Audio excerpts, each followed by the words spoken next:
tema número 4 de nuestro curso, titulado Prevención.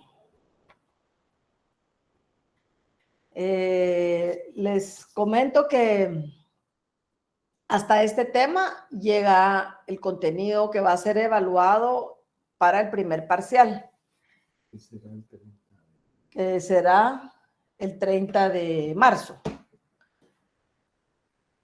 Entonces, son estos 4 temas: el de examen clínico, el del desarrollo de la oclusión, odontología para el bebé y este tema último de prevención.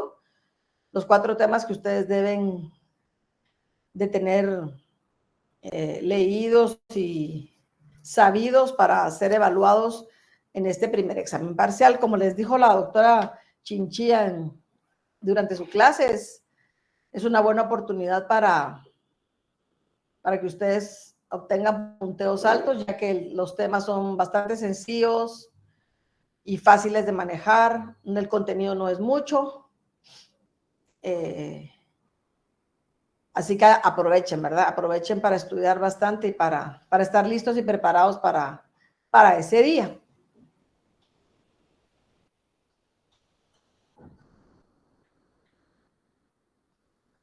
Vamos a comenzar entonces.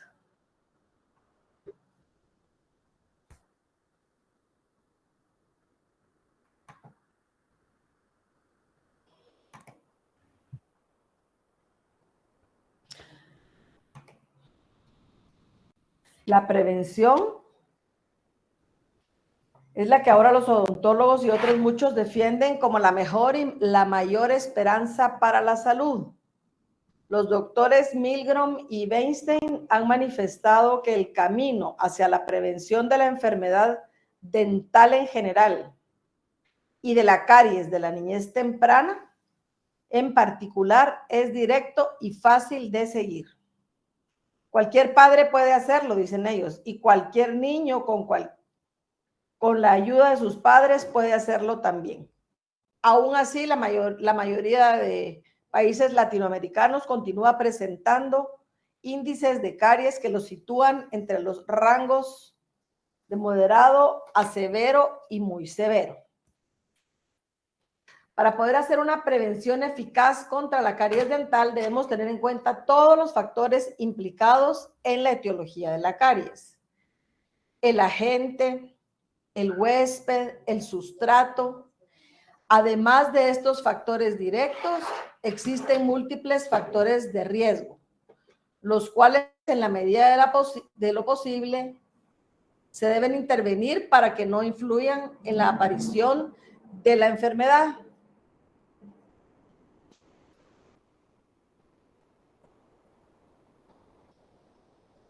Existen 3 niveles de prevención. ¿Cuáles son los niveles de prevención? Vamos a hablar de la prevención primaria o atención primaria, secundaria y terciaria. Los niveles de atención son una forma organizada de llevar los recursos a 3 niveles de atención. Y la prevención entonces se define como las medidas destinadas no solamente a prevenir la aparición de la enfermedad, como lo orienta la atención primaria, que es la que ve a los pacientes asintomáticos, se identifican los factores de riesgo iniciales de la caries y trata de frenar el proceso patológico antes de que se desarrollen las lesiones. Entonces, prevenir la aparición o la reducción también de los factores de riesgo. Detener el avance de la enfermedad en la prevención secundaria, cuando ya se presenta la caries en su etapa inicial, con la intención de detener o revertir el proceso y mejorar el pronóstico. En la prevención secundaria se controla la dieta, se utiliza el fluoruro, el control químico y mecánico de la placa, se pueden colocar selladores de fosas y fisuras con la intención de prevenir, detener o remineralizar las lesiones iniciales.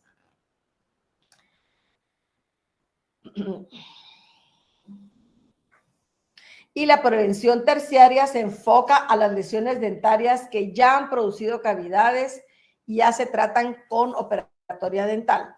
aunque actualmente también, aunque la enfermedad se encuentre presente, vamos a manejar, y la doctora Cabrera en su momento les va a hablar de lo que es la odontología mínimamente invasiva, donde menos es más, donde aunque la enfermedad ya esté presente, siempre vamos a tratar de conservar la mayor cantidad de tejido dentario, evitar exposiciones pulpares.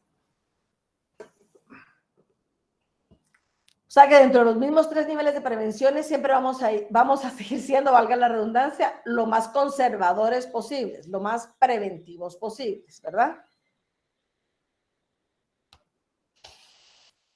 Vamos a tocar un tópico que es la caries de la niñez temprana o caries de la infancia temprana, como lo van a ver en el documento. Voy a hacer una pausa acá. Si alguien quisiera darme su definición de la caries de la niñez temprana, o si me quisiera decir si alguien conoce este término.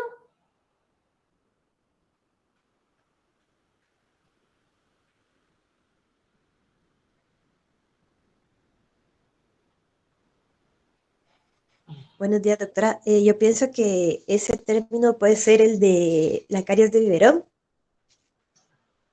Gracias, Diana. Sí, no, es un término aplicado actualmente a lo que antes se llamaba caries de biberón. Gracias por tu intervención. Pero ya no es sinónimo. O sea, este término abarca más, pero gracias por tu intervención, porque esto nos va a ayudar en su definición y en el manejo de este concepto.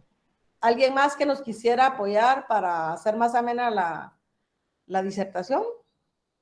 Doctora, yo Sí. leí una vez que es la presencia de una o más superficies cariadas, obturadas o dientes perdidos en dientes primarios en niños menores de 6 años. Menores de 3, Marian fue la que habló ahorita, Marian Frata. Sí. Ah, sí, temprana. Ah, ok. Menores de Gracias. 3 años, mi hija linda. Bueno, Ok. menores de 6 es que van a ver, en el documento inclusive está la clasificación, pero en lo que tú me estabas ya diciendo, menores de 6 años ya abarcaba esta misma caries de la niñez temprana, puede ser clasificada como leve, moderada o severa. Y tú ya me estabas hablando de una definición de severa. Pero bien, gracias por participar. Regresamos al tema. Entonces, la caries de la niñez temprana, pues miren, recibía muchos términos. El término más aceptado actualmente por sus siglas en inglés, si las pueden anotar por ahí, que son la letra E, otra letra E mayúscula y la C. No sé si mi pronunciación se va a comprender, pero es Early Childhood Caries. Esto está descrito en el documento que les puse. Dentro del repositorio yo les puse bastante bibliografía con respecto al tema porque, como ustedes saben, es amplísima la información que tenemos, ¿verdad? El contenido es bien amplio.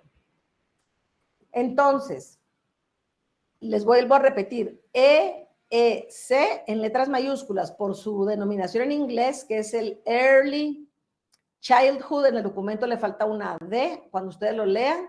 Childhood Caries, este es el término más aceptado por sus siglas en inglés. O en español, caries de la infancia temprana o de la niñez temprana. Y es la presencia, la Academia Americana de Odontopediatría ha acordado la siguiente definición. La caries de la temprana de la infancia es la presencia de una o más superficies cariadas, ausentes, debidas a caries u obturadas en cualquier diente deciduo, correcto, de un niño de 71 meses de edad o menor. Cabal, como lo dijiste tú, estás correcta. Esta es la definición más aceptada por la Academia Americana de Odontopediatría. Entonces, en la imagen que les estoy presentando, ustedes vemos una boca con un estado de la enfermedad en la forma severa. Esta enfermedad, para llegar a este punto, como les digo, ya destruyó. En sus fases iniciales hubiéramos detectado las manchas como ustedes pueden ver en el canino, que hubiera sido fácil de hacer el proceso reversible, ¿verdad? Cuando está en la etapa, en el estadio de mancha blanca, todavía es fácil, no fácil, todavía se puede remineralizar. Pero las razones por las cuales esta enfermedad avanza tan rápidamente, recordamos que el esmalte es más delgado, la dentina es más delgada también en piezas primarias, el esmalte es un esmalte aprismático, las superficies de contacto entre los dientes primarios son áreas de contacto, perdón, no son solamente puntos de contacto, son áreas de contacto. Todas, y las pulpas son más grandes, o sea, se ven como alargadas. La pulpa está más cercana, tal vez la forma más correcta de explicarlo está más cercana hacia la superficie. Y por esta razón están más expuestos a que el avance prospere y llegue a la pulpa, ¿verdad?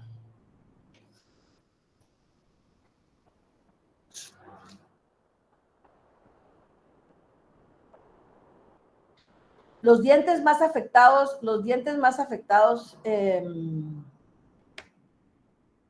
son los dientes primarios, los dientes anteriores primarios. Y generalmente también se van viendo afectados. Vamos a hacer aquí un recordatorio a lo que era el proceso de erupción de las piezas primarias. Y se recuerda que los primeros que aparecen son los dientes anteriores. Entonces, muchas veces cuando el paciente se encuentra afectado por esta enfermedad, por la enfermedad de la caries, y va a presentar lesiones de caries, la enfermedad es la caries, las lesiones de caries es una manifestación de la enfermedad.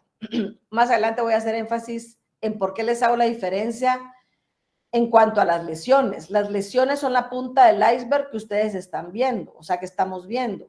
La enfermedad es todo el iceberg que está oculto. Nosotros, cuando trabajamos prevención y hablamos de prevención, tenemos que aprender a manejar por eso y a tratar la enfermedad, no solamente las lesiones, ¿verdad? Entonces, como les decía, en segundo término, después de los dientes anteriores, se van a ver afectadas las molares, y porque es el orden en que aparecen, ¿verdad? Primero los incisivos, luego las molares, luego los caninos. Algunas veces, como ven en la foto, no se afectan los dientes anteroinferiores, y eso es muchas veces porque la lengua protege estos dientes por la forma, ya sea en que están tomando el biberón, la forma en que están tomando el vaso entrenador. La lengua ejerce un efecto protector sobre estas piezas y por eso muchas o algunas veces no están afectados. Cuando ustedes vean un diente anteroinferior afectado, o sea, no les quepa la duda que esto ya es un estado súper avanzado de la enfermedad, ¿verdad? Para que un diente anteroinferior se encuentre afectado, ya diríamos que es un estado súper avanzado de la enfermedad. Doctora, buenos días. Una pregunta. ¿Esas lesiones de caries en las primeras etapas, cuando se miran blancas todavía, después de la remineralización, desaparece en su totalidad o no?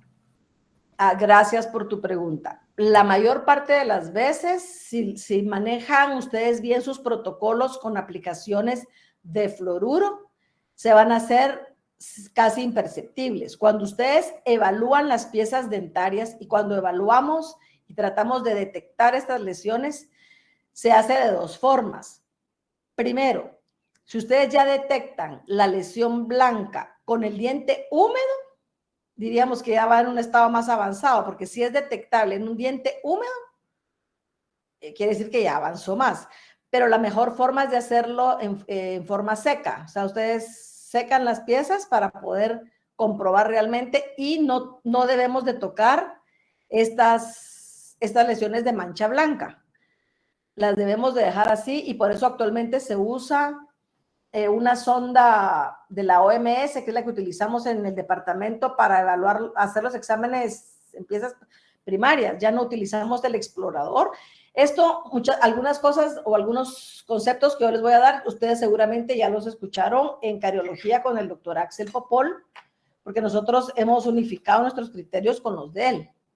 Entonces, respondiendo más a tu pregunta, cuando se aplicó bien el protocolo de la aplicación de fluoruro. O sea, primero individualizaron el caso de su paciente, determinaron qué factores de riesgo estaban afectando a este niño, tomaron las medidas preventivas que mejor convenían, como por ejemplo la aplicación de un fluoruro en el consultorio que se hace en forma más espaciada, ¿verdad? Cada 6 meses o cada 4 meses.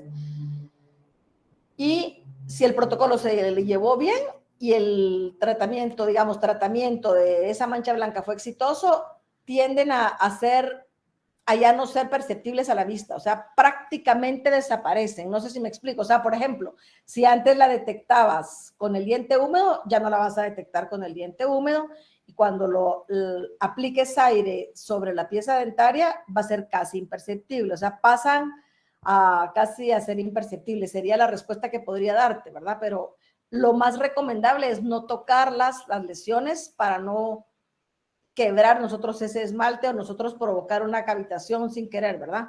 Porque no sabemos qué tan afectado, qué tan poroso pudiera estar este esmalte. No sé si te respondí. Sí, doctora, muchas gracias. ¿Sí? ¿Está claro ahí? Bueno. Sí. Gracias.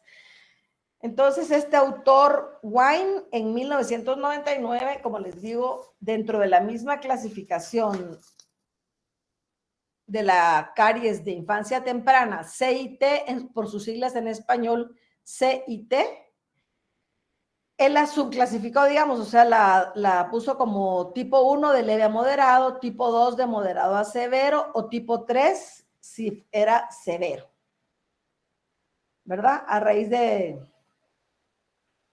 la intensidad o de la severidad que pudiera tener.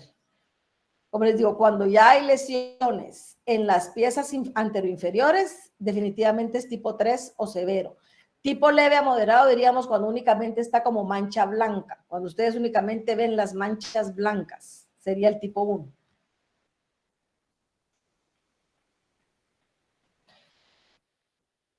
Entonces, tenemos que nosotros reconocer los factores de riesgo para la caries dental. Vamos a hablar de factores microbiológicos, de una dieta altamente cariogénica, el papel de que juega la saliva, la alimentación nocturna en los bebés, ¿verdad? En los niños pequeños, y qué factores ambientales también influyen, ese entorno que rodea al niño para que la enfermedad se haga presente o nosotros logremos controlarla.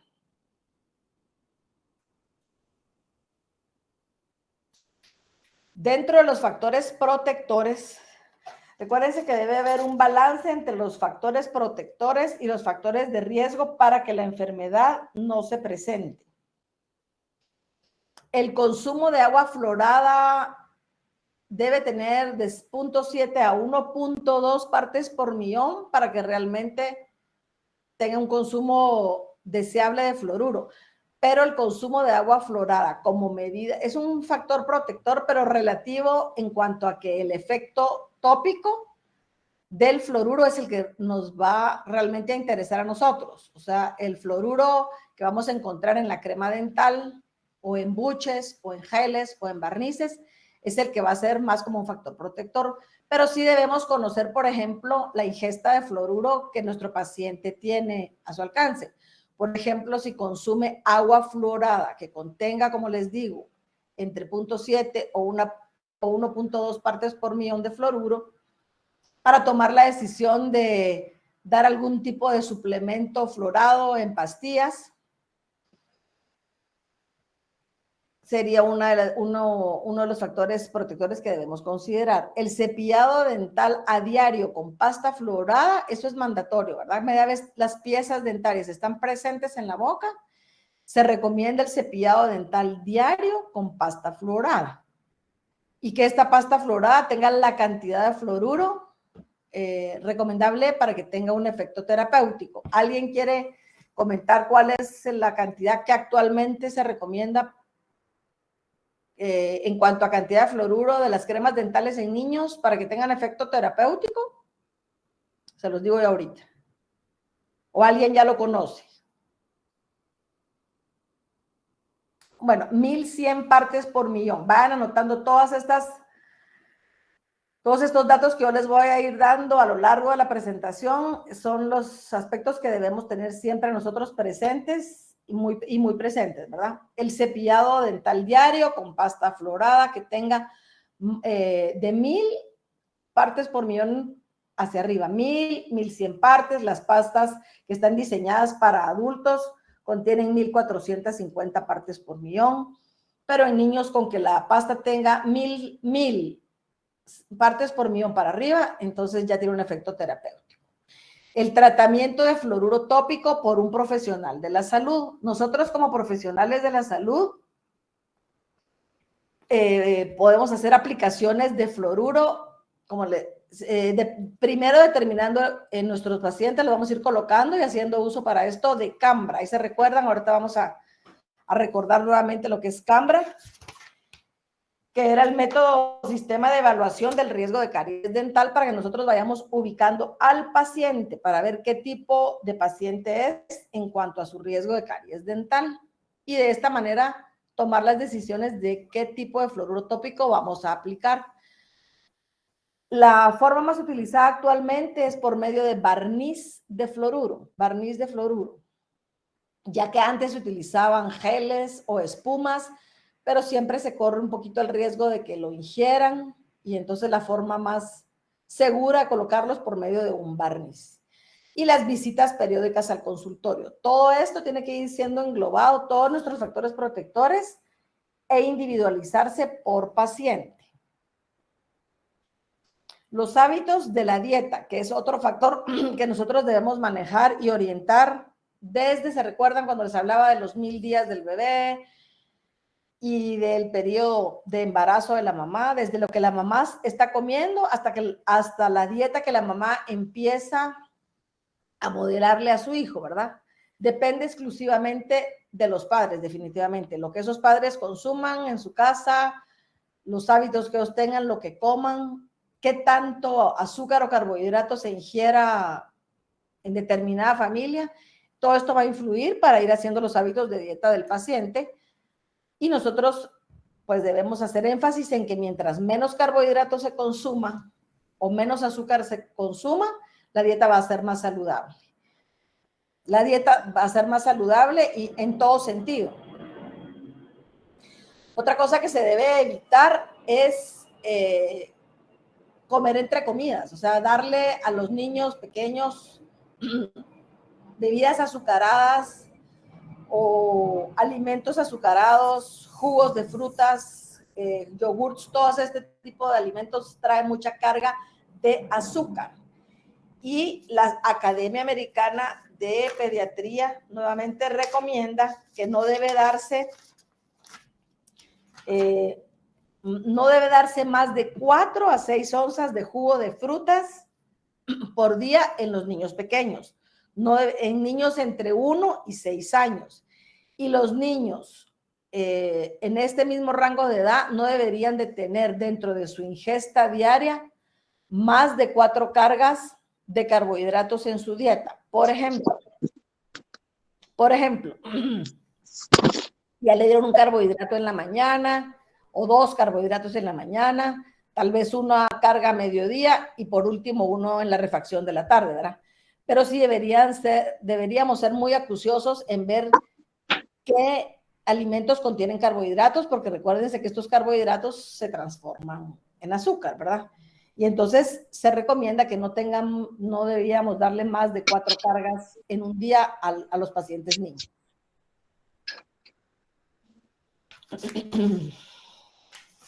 Entonces, este sistema sí lo manejan todos, ¿verdad? Que es Cambra, que sí lo reconocen todos, que es el método para evaluar el riesgo de la caries dental y que permite el manejo de la caries por medio de la valoración de riesgo. Sí lo manejamos todos. ¿Están conmigo? Sí, doctora. Va. Entonces, este va a ser, bueno, les puse ahí en el repositorio un journal que habla sobre los 25, bueno, ahorita en esa época eran 21 años que cumplía este sistema y donde demostraba que era utilizable no solo en las universidades estudios y para ver siempre el manejo del riesgo de caries y ubicar a los pacientes, sino que también funciona en sus consultorios. O sea, ustedes deben manejar esto, deben manejar sus factores, como les digo, los factores protectores, ver sus factores de riesgo, individualizar los casos de sus pacientes. Y ustedes van a hacer uso de este sistema de igual forma como vamos a usar y se utiliza actualmente ya lo que es ICDAS, que es el otro sistema para que ustedes vayan clasificando cómo está presente esta enfermedad dentro de esa cavidad bucal, ¿verdad? En qué estadio, digamos, de la enfermedad se encuentra alguna de las piezas dentarias. Si solamente está en esmalte, si ya se transparenta la lesión por medio de la dentina, si ya hubo pérdida del esmalte. Recuérdense, ICDAS va de 0 a 6. Ustedes ya tienen estos cuadros que también se los dio el doctor Popol. Son términos que actualmente vamos a utilizar y que facilitan que ustedes vayan clasificando u organizando a sus pacientes para ver en qué estadio se encuentra la enfermedad en esa pieza dentaria. En Cambra es en cómo se ubica este paciente dentro del riesgo de enfermedad, cómo evaluaría yo a este niño o a este paciente o a esta familia dentro de Cambra. Mientras que ICDAS nos facilita para que nosotros clasifiquemos el estadio de la enfermedad, si es que está presente, dentro de las piezas dentarias. ¿Vamos bien hasta aquí? ¿Alguna duda o algo que quieran que comentemos? Bueno, les vuelvo a repetir, el documento, yo les puse bastante bibliografía, pues les pido disculpas porque la mayoría está en inglés, pero ustedes si ya la revisaron, la pudieron ver, pero lo importante es para que ustedes profundicen. El documento que está ahí en español y el documento de una revista del doctor Karakowski y de la doctora Sofía son los que son obligatorios. Los otros, pues se los puse para que ustedes amplíen y profundicen y lean un poco más, ¿verdad? Pero, como les digo, el journal que les puse sobre Cambra habla sobre la evolución que ha tenido este sistema a lo largo de en ese momento eran 21 años y actualmente son 25 años ya, imagínense, de que se utiliza este sistema. Hay otros documentos, los más importantes, como les digo, es el del doctor Karakowski y la doctora Calderón, que son en español y que les resume estos conceptos, que son los conceptos básicos que ustedes deben de manejar con sus pacientes. ¿Vamos bien acá? ¿Sí? ¿No hay dudas por acá? Va. Entonces, ¿qué medidas preventivas vamos a utilizar?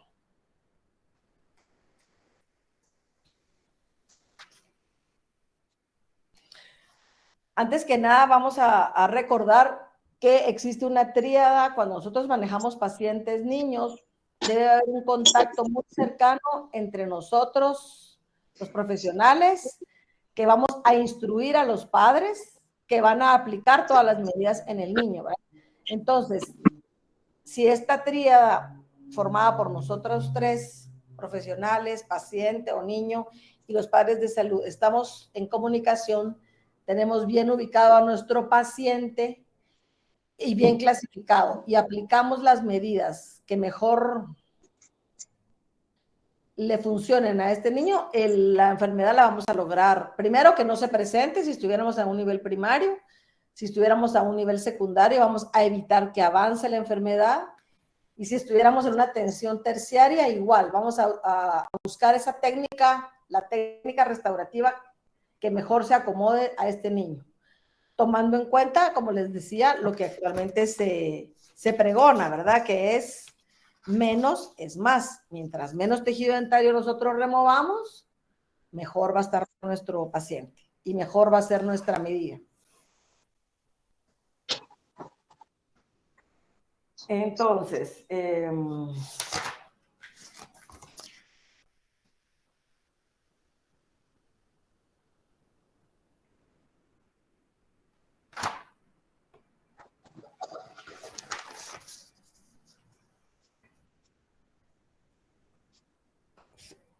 cuando un bebé nace, al nacer el niño no trae el microorganismo que provoca la caries, no lo trae. La primera ventana de infectividad ocurre cuando el bebé nace, si nace por el conducto, por la vía natural. Este es el primer momento en que hay una ventana de infectividad, o sea, es un primer momento en que podría el Streptococcus mutans transmitirse, digamos, en relación vertical de la madre al niño. Pero es importante que tomemos en cuenta que para que el Streptococcus mutans se adhiera a la pieza, esté presente en la boca y permanezca en la boca, deben estar presentes las piezas dentarias. Y esto ocurre, si recordamos, más o menos a los 6 u 8 meses de edad, cuando sale la primera pieza dentaria. Entonces, en esta biopelícula dental se puede instaurar el Streptococcus mutans, se puede instalar el Streptococcus mutans. Debe haber presencia de pieza dentaria para que el Streptococcus mutans se adhiera a las piezas dentarias.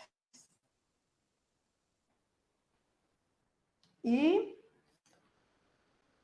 recordemos entonces la etiología de la caries, ¿verdad? Y les voy a dar una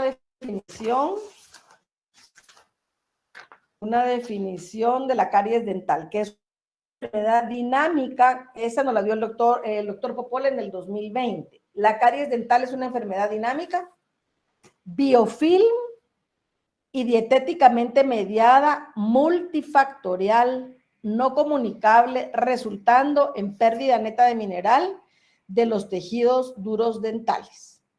Se encuentra determinada por factores biológicos, de comportamiento, psicológicos y del medio ambiente. Como consecuencia de este proceso, la lesión de caries se desarrolla.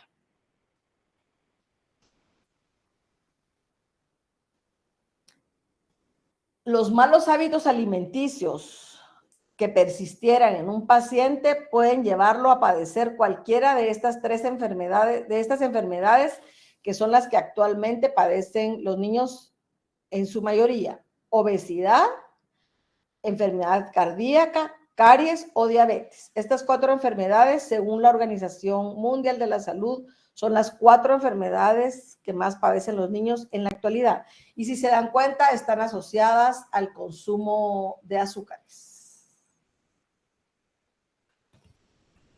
El potencial cariogénico que poseen los alimentos. El azúcar escondida existe en los alimentos. Existe una página que ustedes pueden buscarla y accederla y orientar a los padres para que ellos sepan y aprendan a leer los contenidos nutricionales dentro de que cada alimento trae, ¿verdad? Como vemos en la foto, pues algunas personas no lo conocen, nosotros tal vez sí ya lo manejamos y ustedes también, porque han hecho bastantes trabajos en este sentido, de saber que, por ejemplo, que la salsa de tomate tiene azúcar, y esta página hasta trae más o menos cuántas cucharadas de azúcar tiene cada alimento, ¿verdad? O sea, las galletas, aunque sean saladas, tienen aporte de azúcar, las aguas gaseosas, todas estas bebidas que vienen embotelladas o empacadas traen azúcar. Entonces, el potencial cariogénico de los alimentos es el principal factor amarrado con la higiene, ¿verdad? ¿Qué le estoy dando yo de comer al niño? ¿Y qué tan seguido le estoy limpiando su boca? Entonces, cada vez debemos, bueno, cada vez que el niño coma a veces es difícil, ¿verdad? Pero por lo menos 2 veces al día es la menor cantidad de veces que nosotros deberíamos de fomentar que se lave la boca, ¿verdad? 2 veces al día.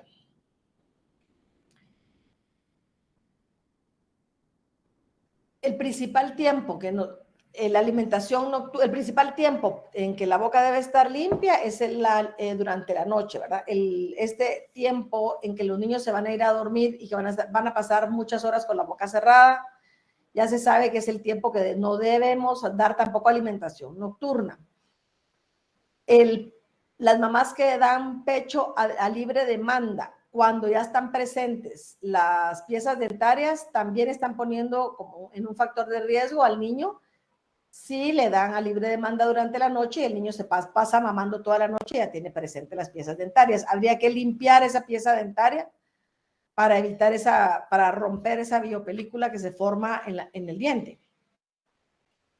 Entonces, irse a acostar con la boca limpia es mandatorio, ¿verdad? El cepillado dental mínimo 2 veces al día.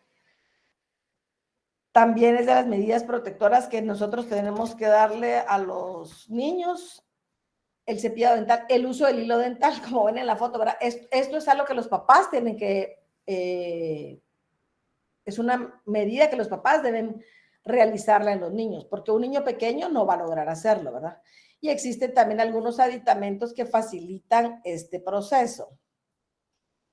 Como se recuerdan en la clase del bebé, yo les había hablado de los dediles, que son uno de los primeros aditamentos que se usan después del trapito o de la gasa para limpiar, y luego los cepillos entrenadores.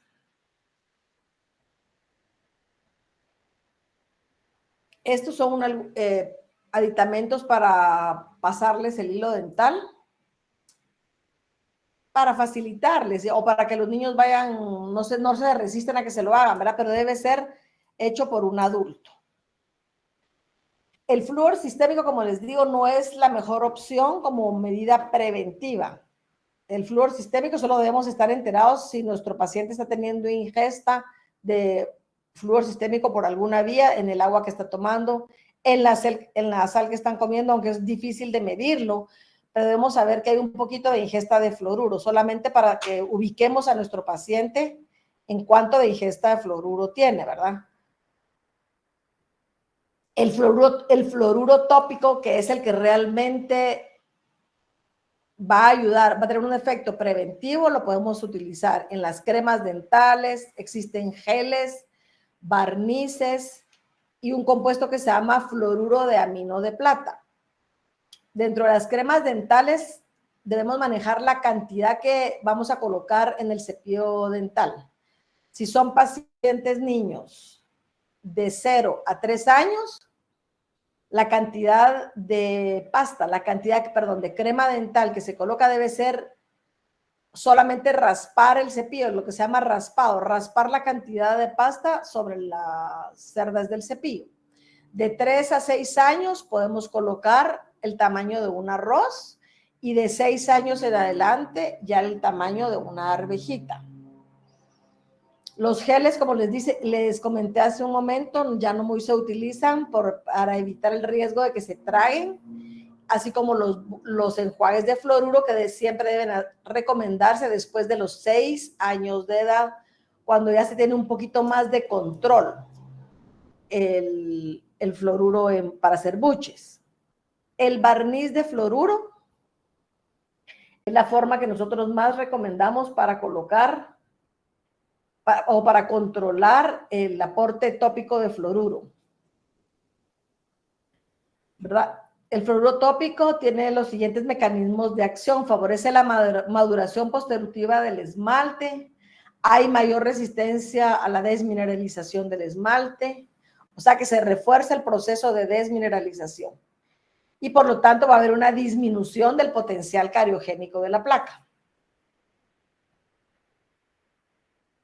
Pero el barniz de fluoruro es colocado por el profesional y no debemos exceder los 5 miligramos por kilogramo de peso y se coloca más o menos cada 6 meses en un paciente sano. El fluoruro de amino es un compuesto, como lo ven aquí en la foto, que lo que hace es arrestar el proceso de caries. Esto ya lo estaríamos haciendo uso como una medida terciaria, digamos, donde ya está presente la enfermedad, pero este compuesto que está hecho con fluoruro y con plata arresta el proceso, o sea, hace que pare el proceso y el único defecto que tiene es que deja una coloración oscura en las lesiones presentes, pero por lo menos el proceso sí se detiene.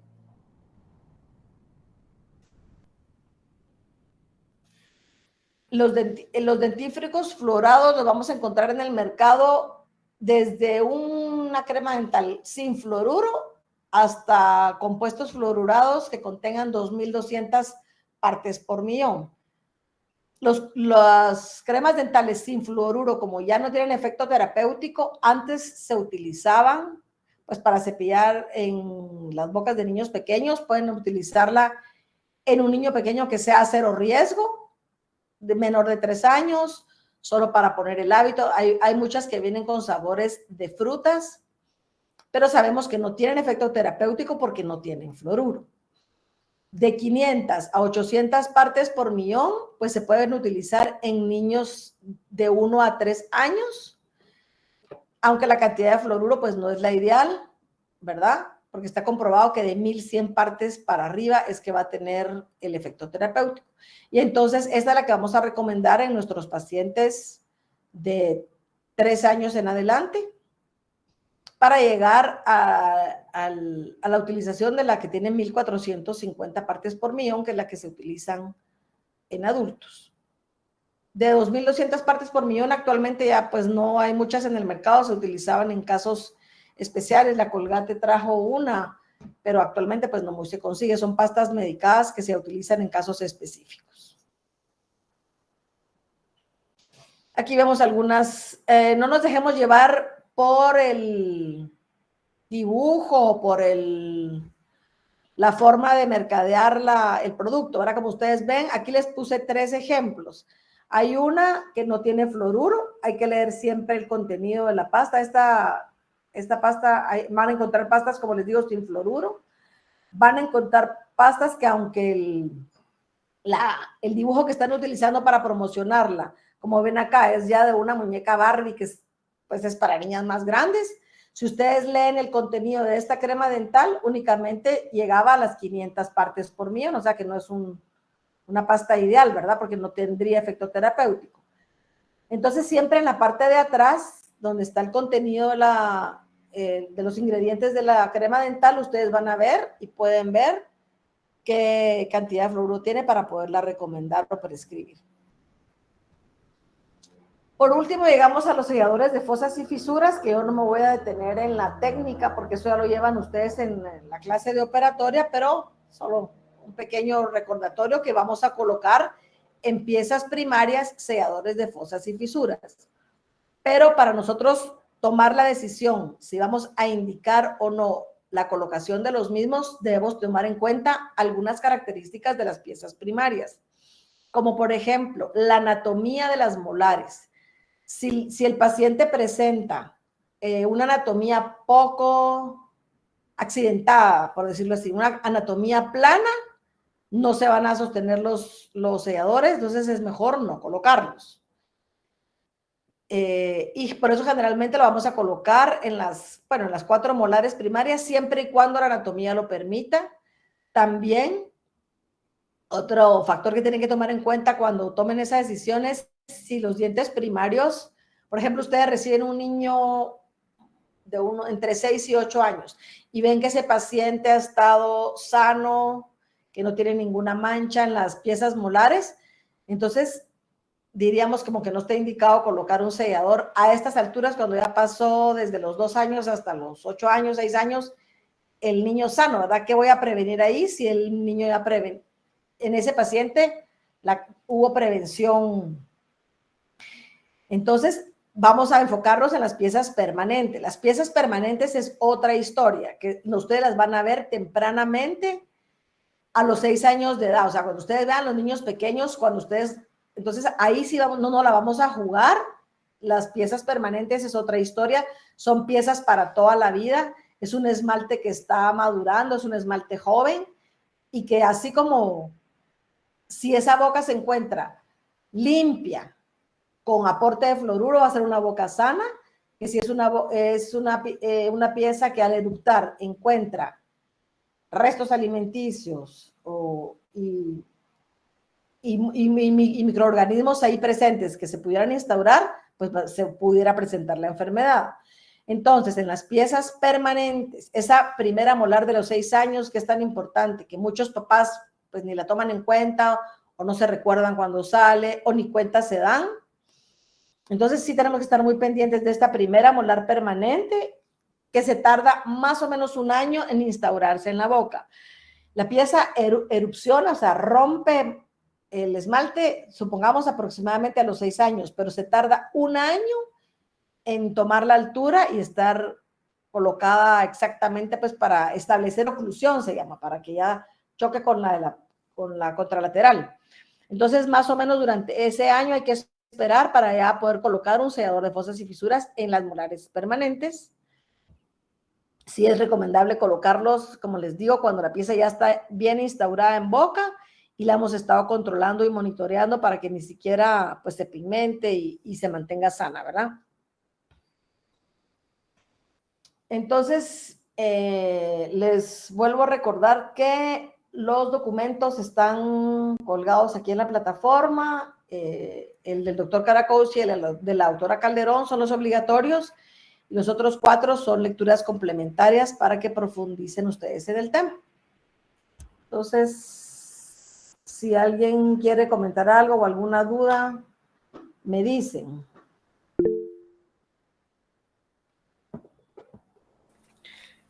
Doctora, yo tenía dudas sobre el trabajo de investigación. Va, sobre el trabajo de investigación del bebé. Ajá. ¿Del bebé? Sí. Va, dime tu duda. La primera es que hay que hacer una infografía. Si esa infografía se entrega aparte en otro documento. La infografía, si no estoy mal, es en esta clase. En el bebé solo era el video. ¿Perdón? ¿Sí, Johanna? ¿O Briseida? ¿Quién me habló ahorita? Era una investigación escrita. Pero ahí dice que también hay que hacer una infografía. Sí, mira, pues, dame un momentito primero, que me entraron varios mensajes a la vez. Primero les recuerdo que ya puso Blanqui la asistencia. Vayan marcando su asistencia mientras terminamos, que todavía tenemos tiempo. Eso es lo primero. Lo segundo, mira, pues, en lo del bebé es una investigación grupal. Sí, grupal. Esa investigación escrita no es infografía, es una investigación en grupo. Sí, pero ahí dentro de las instrucciones dice que también una infografía. ¿O eso no? ¿En lo del bebé? Sí. Sí, doctora. En las instrucciones dice que, después de que terminemos la investigación, hay que hacer una infografía, como que haciendo una síntesis de todo. Y enviarla. Bueno, lo voy a revisar. Eso no está en la, yo me recuerdo que era en este tema de prevención, era la charla que también esto es algo grupal, que lo hacen grupal, ¿se recuerdan? Y que cada catedrático se tienen que poner ustedes de acuerdo con su catedrático. Y en esta me acuerdo que les había puesto la infografía, pero déjame, voy a chequear, ahorita no tengo, tal vez la doctora Cabrera me apoya con eso. ¿Sí? Pues esa es la primera pregunta. La segunda es de que dice que el máximo son 10 páginas. ¿Eso incluye la carátula, el índice, conclusiones, bibliografía?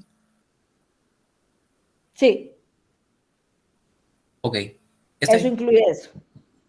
Sí, eso incluye eso. En esa investigación grupal que estoy segura que está en la clase del bebé. Ahorita me pusiste en jaque con esto de la infografía porque la verdad no recuerdo, fíjate. Déjame que me acuerde, yo me acordaba que era suficiente con el video y la investigación escrita. Y en esta tal vez lo subí mal a la plataforma, no sé. Voy a ver con la doctora Cabrera y les escribo ahí entonces. Doctora, en las instrucciones del trabajo, es un trabajo colaborativo, debe realizarse según grupos conformados para el laboratorio, se entrega un solo trabajo por grupo. El trabajo debe... ¿Verdad que sí? 10 páginas, pero sí dice hacer una infografía que involucre la síntesis del contenido, tipo de letra Arial 12, interlineado de 1.2. Está una infografía incluida ahí. ¿En las instrucciones? Sí, en la estructura también. Sí deben hacer la infografía. Yo creo que... bueno, una infografía al final de este mismo trabajo escrito. Para poder enviarlo a padres de familia, ¿verdad? Para que les quede el trabajo hecho y para que puedan entregarlo a los padres de familia. Pero, Johanna Linda, ¿está en esta clase de prevención o en la del bebé? En ambas, doctora. ¿Qué manda? Lo tiene en ambas. En la del bebé hay una infografía también en el instructivo. Ajá. Para Sí, tiene ahí. Entonces, si no le recordaba la otra. Pero en la del bebé, entonces la pueden poner al final de su trabajo. Gracias, Johanna. Gracias por el apoyo. Miren, pues, jóvenes, entonces, la infografía que está al final de las instrucciones del trabajo de bebé, la ponen al final de su trabajo, incluida en esas 10 páginas. Ahora la otra sí es independiente. En esta infografía, que es la tarea, digamos, de este tema, es una infografía independiente con este tema que ya abarca otros aspectos. ¿Sí me explico? Y ese es... Sí, doctora, gracias. Ahí está, sí, eso sí lo pusimos así, el día 29 de mayo, a las 12, sí. Sí, pusimos varias fechas así porque como han estado bastante recargados, entonces por eso las fechas les dimos bastante tiempo para poder hacerlas, ahí las pueden ver, ¿verdad? Por ejemplo, esta está puesta hasta el 29 de mayo, ¿verdad? Sí, doctora, tal vez les puede ampliar un poquito lo de la asignación que tienen para este tema de prevención sobre la charla, porque todavía no está abierto en la plataforma. Ahorita voy a abrir el buzón de la tarea para que os puedan revisar. Para que os puedan revisarse, pues. Bueno. Esta charla que van ustedes a realizar y que también es grupal, primero tienen que abocarse, la van a hacer grupal y se abocan, como les mencionaba, con el instructor que tienen a cargo, cuando ya la tengan ustedes lista, y van a buscar su grupo poblacional a la que se la van a presentar, que lo pueden hacer en forma virtual o en forma presencial, ahorita que ya bajó lo de la pandemia, ¿verdad? Pero estaba diseñado, estaban las instrucciones dadas para que lo hicieran en forma virtual, ¿verdad? Y mandaran ustedes la invitación y pudiéramos verla, pues, tanto el profesor asignado como los demás profesores del área. Es una charla que debe estar no dada, es accesible para los papás, ¿verdad? Presentada de tal forma para que sea amena para los papás, que no sobrepasara. Bueno, antes eran los 20 minutos, pero ahora es más cortita. Sí, va a ser en forma virtual, ¿verdad? Porque si lo de los 20 minutos era cuando era en forma presencial. Es una charla que sea amena y que sea motivacional para que los papás estén enterados de aspectos importantes de la prevención de la caries en la boca de sus hijos. Doctora, ¿verdad? solo otra pregunta, ¿Sí? disculpe. Dime, más o menos, dime. ¿hasta qué fecha nos confirma usted si vamos a ir al hospital o tendríamos que realizar el video? Mira, el video sí lo van a tener que hacer, porque la ida al hospital va a ser hasta agosto, julio, agosto y septiembre. Julio, agosto y septiembre. Y entonces después lo que vamos a hacer es lo que podríamos, como esa práctica antes era evaluada, pues estábamos aquí viendo si en vez de evaluarla, o sea, podríamos sustituirlo, por ejemplo, por no poner preguntas en el final, si logramos hacer la práctica o algo así, pero va a ser independiente de la tarea que ya les mandé. O sea, el video igual sí lo van a tener que hacer, Jorge. Está bien, doctora, gracias. Doctora, una pregunta. ¿Sí? Es que me surgió una duda. ¿Está bien si el bebé es como unos 3, 5 meses por ahí? Es súper ideal, mejor. Sí, Va. súper. Es que ahí ando viendo dónde consigo uno ¿Dónde prestado todavía, conseguís bebé? De seguro sí, que no se sé. consigue. Siempre hay gente que está teniendo bebés en las familias, pues algún familiar, alguna prima, ¿verdad? Siempre hay bebés naciendo todo el tiempo. Está bien, doctora, muchas gracias. Bueno. Doctora, disculpe una pregunta. Sí, Dana, dime. Con respecto al tiempo del video, son como es en parejas, ¿verdad? ¿Serían 2 minutos entre las dos o 2 minutos por persona?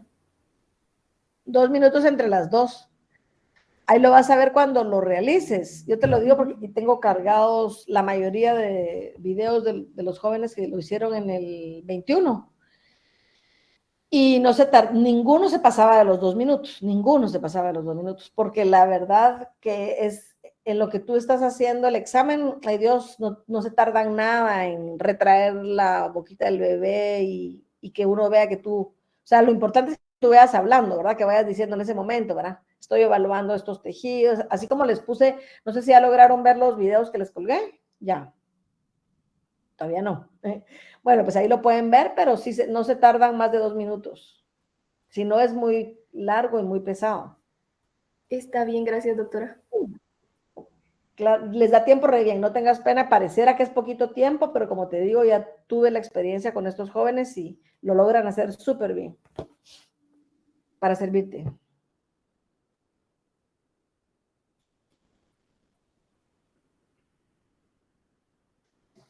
¿Algo más?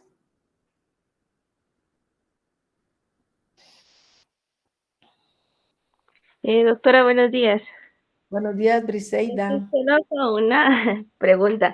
Usted dijo que respecto a la lactancia de libre demanda, que digamos Ajá. después de un lado del año, puede provocar caries. Eso fue lo que dijo, ¿verdad?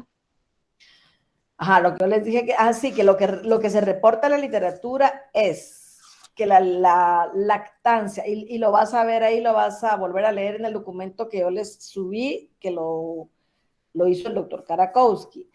Habla de que cuando existe lo que se llama lactancia de libre demanda, o sea, que no tienen horario y les dan todo el tiempo, o sea, son aquellas mamás que les dan lactancia materna todo el tiempo, Ajá. y cuando lo quiera. No te da ningún problema cuando no han hecho erupción las piezas dentarias. Cuando ya hizo erupción la pieza dentaria, recuérdense que es promedio entre los 6 y los 8 meses de edad. Cuando ya hace erupción esa pieza dentaria, esa lactancia libre demanda pudiera ser un factor de riesgo. A eso me refería. ¿Por qué? Porque dejar o sea, como lo van a hacer todo el tiempo, ¿verdad? Entonces lo podrían hacer pasar toda la noche, por ejemplo, mamando y no limpian. O sea, va a ser un factor de riesgo cuando no se limpia. Quiero aclarar, ¿verdad? Si la mamá tiene el cuidado de que después de que dio de mamar, limpia esa pieza dentaria y la deja libre de la biopelícula, entonces está incidiendo en que el factor de riesgo no lo sea. ¿Sí me explico? Ajá. A eso me refería. Sí, a eso me porque refería. Nunca que la leche materna vaya a ser mala o que la leche materna, pues en sí, provoque caries, como lo malinterpreten algunos, ¿verdad? Lo que va a provocar la caries es dejar esa biopelícula todo el tiempo y no limpiar. O sea, lo que Ajá. va a hacer... Sí, sería la mala higiene bucal. Exactamente. Ok. Ok. Esa era la duda que tenía. Gracias. Sí. A eso me refería mi corazón. Ok, gracias. Bueno.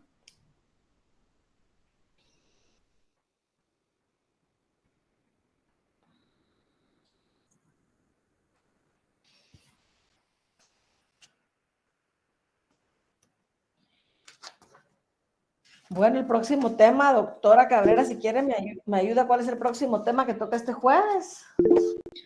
El próximo jueves tenemos el tema a cargo del doctor Henry Chisman, que está pidiendo la palabra. Si quiere, le ya está pidiendo la mano. Ajá, si quiere, le da ahí la palabra. Se me hace favor, por favor.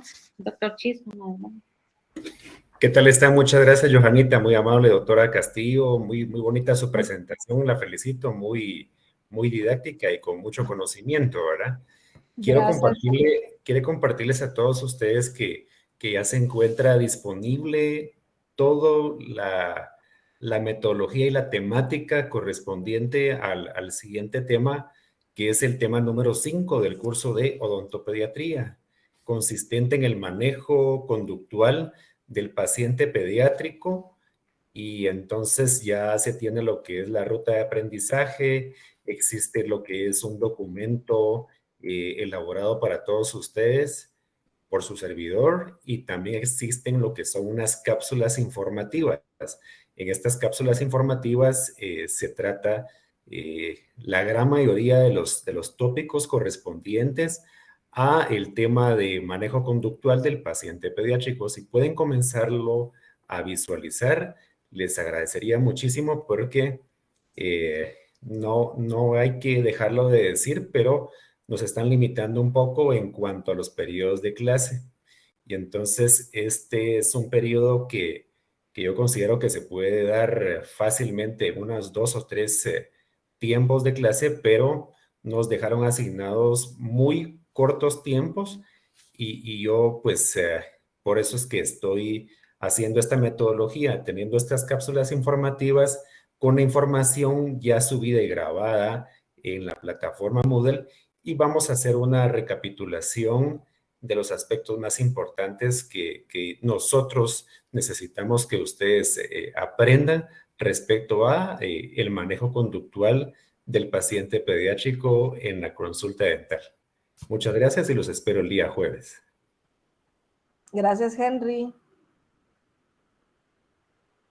Doctora, así rapidito, los documentos obligatorios, dijo que era del doctor Karakowski y creo que hay otro. El de la doctora Calderón. Los dos esos que están en español.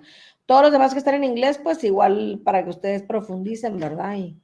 Pero sí, o sea, lo que sería como que tema de evaluación serían cabal estos dos. Correcto, basado en los dos esos, de Karakowski y Calderón, ¿ok?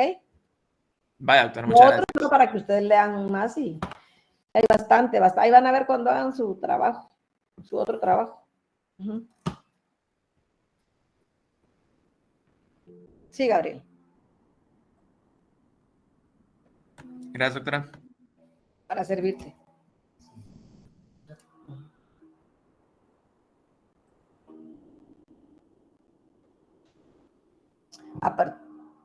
Catherine Fernanda Álvarez pregunta, ¿a partir de cuándo estará disponible, doctor Chisman?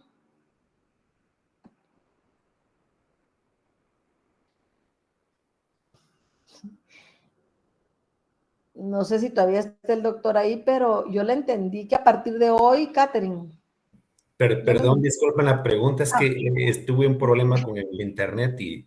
No tenga pena, Henry. Pregunta Catherine que a partir de cuándo está disponible toda la información. Muchas gracias, muy amable, Catherine, y para todos ya se encuentra disponible lo que es la información, ya se encuentra visible para todos ustedes y lo pueden consultar en el momento a partir de que termina este periodo de clase, ya se encuentra habilitado para que ustedes lo puedan consultar con mucho gusto. Gracias.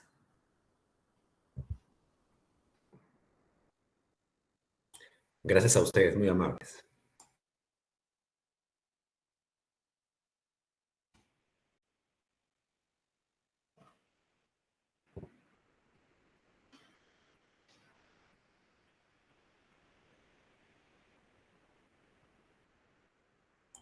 Solamente voy a hacer una observación. Me parece ser que en estos días se hará una pequeña modificación del curso de odontopediatría en la plataforma. Y entonces tal vez no sé si será hoy o mañana, doctora Johanna Cabrera, en donde se va a hacer una consolidación de las dos secciones, por lo que yo entendí. Y posiblemente habrá un lapsus en donde no estará disponible para ustedes, pero luego ya estará nuevamente. Gracias. Sí, doctor, atendiendo a esta información, la unificación del curso se va a llevar a cabo el día jueves después de su periodo de clase, para que no les interfiera con la revisión de este material. Y el jueves pues ya les damos las indicaciones, ¿verdad? De cómo va a estar esta unificación. Por de pronto tienen un curso para la sección A y la sección B. A partir del día viernes lo van a encontrar como un solo curso para todo cuarto año, ¿verdad? Un curso de odontopediatría, pero ya el jueves les vamos a mostrar la información. Gracias, doctor. Gracias, doctora, muy amable. Infografía no les lleva mucho tiempo. No, va, pues sí. Resumen. Va, pues sí.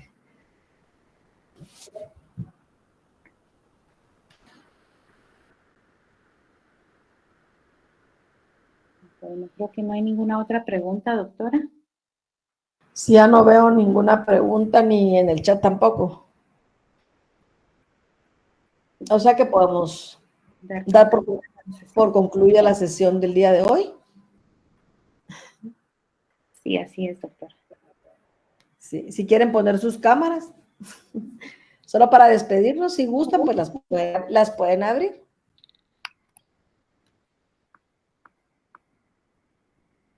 Y si no, pues nos vemos el jueves.